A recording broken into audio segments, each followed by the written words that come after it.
Bismillahirrahmanirrahim. Alhamdulillahi rabbil alamin. Wassalatu wassalamu ala asyrafil anbiya'i wal mursalin wa ala alihi wa sahbihi wa sallim ajma'in. Rabbi shrah li sadri wa yassir li amri wahlul 'uqdatam min lisani yafqahu qawli. Asbabun nuzul Quran surah Al-A'la ayat 6. Sebagaimana yang tercantum di dalam kitab Lubabun Nuqul fi Asbabin Nuzul karya Imam Jalaluddin As-Suyuti, bahwa Mujahid dan Al-Kalbi berkata, dulu Nabi Muhammad SAW ketika didatangi oleh malaikat Jibril dengan membawa wahyu, maka yang disampaikan malaikat Jibril kepada Nabi Muhammad hanyalah ayat yang turun pada waktu itu saja, sehingga Nabi Muhammad SAW harus membacakannya kembali dari awal ayat hingga akhir ayat karena khawatir beliau lupa. Dalam hal ini lantas turunlah ayat sanuqri'uka fala tansa, maka kami bacakan wahai Muhammad kepadamu ayat Al-Quran sehingga engkau tidak akan pernah lupa. Sungguh Allah Subhanahu wa Ta'ala telah mencukupkan Al-Quran itu bagimu.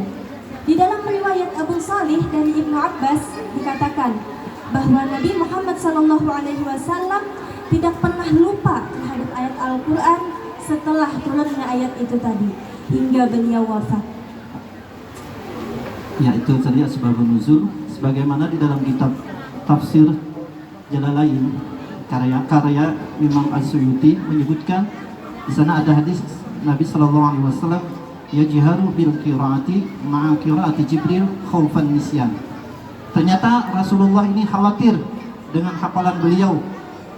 Kalau pina kada ingat ketika menerima wahyu kerimpa. Nah, lalu dijawab oleh malaikat Jibril, innaka la tansa, bahwasanya engkau tidak akan pernah lupa wahai Rasulullah, karena Al-Quran sudah menyatu di dalam diri dan kalbumu. Jadi lanjutkan untuk tafsir pada ustazah kita bisa menjelaskan tafsir, mungkin tidak keseluruhnya lah, seluruhnya mungkin kelawasan kita. Mungkin daripada surah Al-A'la tadi dia bisa menjelaskan tafsir dari ayat ke-1 kemungkinan sampai ke ayat ke-7 illa masyaallah. Ya, silahkan kepada ustazah kita untuk menjelaskannya.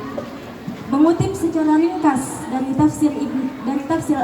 tafsir Al-Munir fil Aqidah wa Syari'ah wal Manhaj jilid 15 karya Profesor Dr. Wahbah Az-Zuhaili, Allah Subhanahu wa Ta'ala berfirman, Sabbihisma rabbikal a'la, sucikanlah nama Tuhanmu yang maha tinggi. Sucikanlah Allah dari segala sesuatu yang tidak layak baginya dengan perkataanmu subhana rabbiyal a'la, maha suci Tuhanku yang maha tinggi. Maksud penyucian nama Allah di sini adalah penyucian nama Allah dari penamaan berhala atau patung.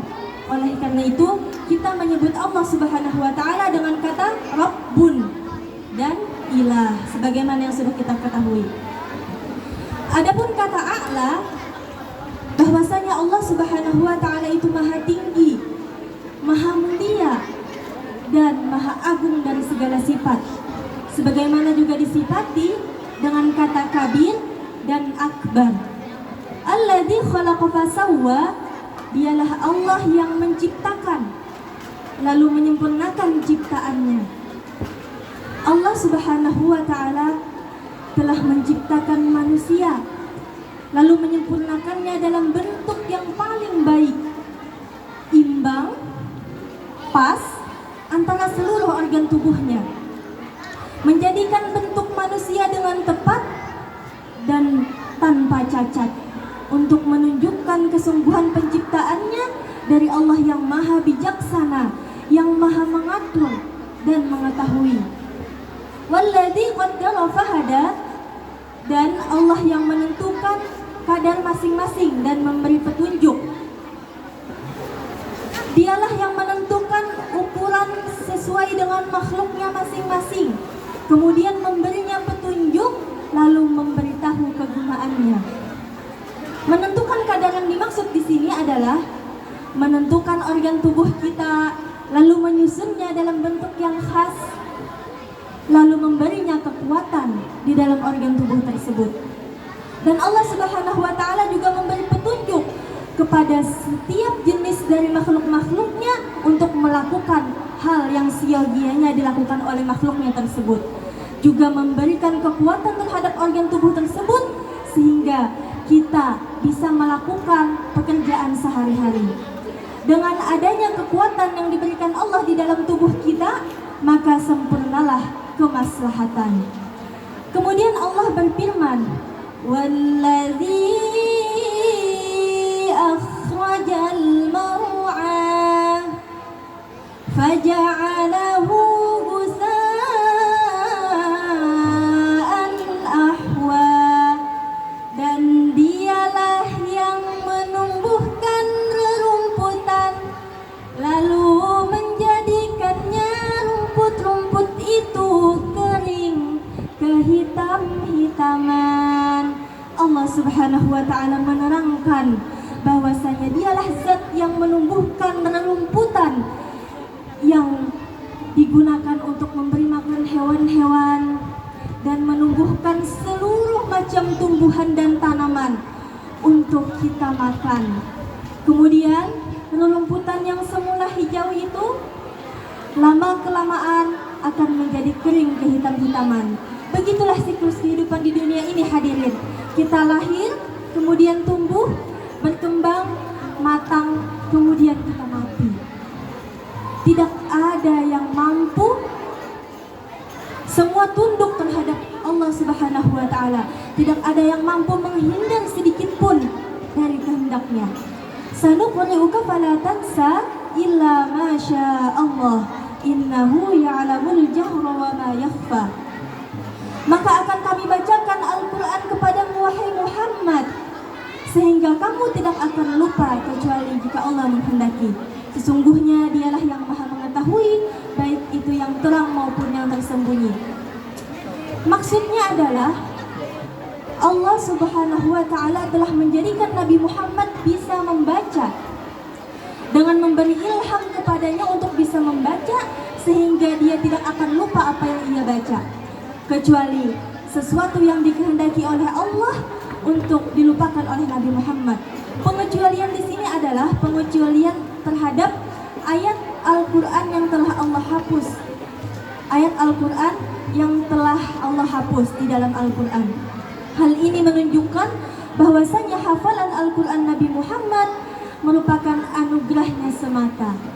Sesungguhnya hal yang demikian hanya Allah yang mengetahui segala yang terang dan yang tersembunyi. Di antaranya adalah hafalan Al-Quran yang ada di dalam hati Nabi Muhammad SAW. Allahu a'lam bishawab. Terima kasih kepada Ustazah kita. Belum menambahkan mungkin dari tafsir jalan lain tentang Sabbihi isma rabbikal a'la, yaitu nazih rabbaka amma la yaliqu bihi. Al-a'la sifatun li rabbika fahuwa ulu makanatin la makani. Bahwasanya yang tinggi itu kemuliaan Allah, yang agung itu kemuliaan Allah. La makanin, bukan tempat. Berarti sebagaimana i'tiqad kita ahli sunnah wal jamaah, Allah tidak bertempat dan Allah tidak membutuhkan tempat. Jadi la makanin, yang tinggi itu yaitu kemuliaan dan keagungan Allah Subhanahu wa Ta'ala. Ulun gak ada banyak. Terakhir, sanuqri'uka fala tansa, tafsirnya yaitu ay Al-Quran ma taqra'uhu. Nah, di sini mungkin ada satu pelajaran yang perlu kita ambil. Ternyata tadi ulun lihat, oh ternyata ini amalan. Jadi bagi kita, bagi anak-anak kita, ustadz dan ustazah, bagus untuk diamalkan supaya kuat hafalan seorang anak atau hafalan kita seorang. Maka untuk bisa membaca Sabbihi isma rabbikal a'la, ketika sampai ayat ke-6, sanuqri'uka fala tansa, diulang 7 kali. Pian ikuti kepala pian seorang. Tapi bila pian bisi anak, kepala anak pian ikuti. Lalu pian lanjutkan ayat setelah 7 kali tadi, pian lanjutkan sampai ayat terakhir. Maka itu tadi sebagaimana asbabun nuzul tadi, itu menceritakan tentang kekhawatiran baginda kita kalau pindah hafalan sidin dia hilang, ternyata kada. Nah, maka itu satu amalan yang bisa kita amalkan setiap hari untuk bisa membaca surah Al-A'la sampai ayat sanuqri'uka fala tansa, diulang 7 kali. Lalu kita lanjutkan sampai ayat terakhir. Kita pegang kepala anak kita, insya Allah anak kita memiliki hafalan yang kuat. Mungkin itu yang bisa ulun sampaikan. Akhirul kalam wabillahi taufiq wal hidayah. Assalamualaikum warahmatullahi wabarakatuh. Waalaikumsalam warahmatullahi wabarakatuh.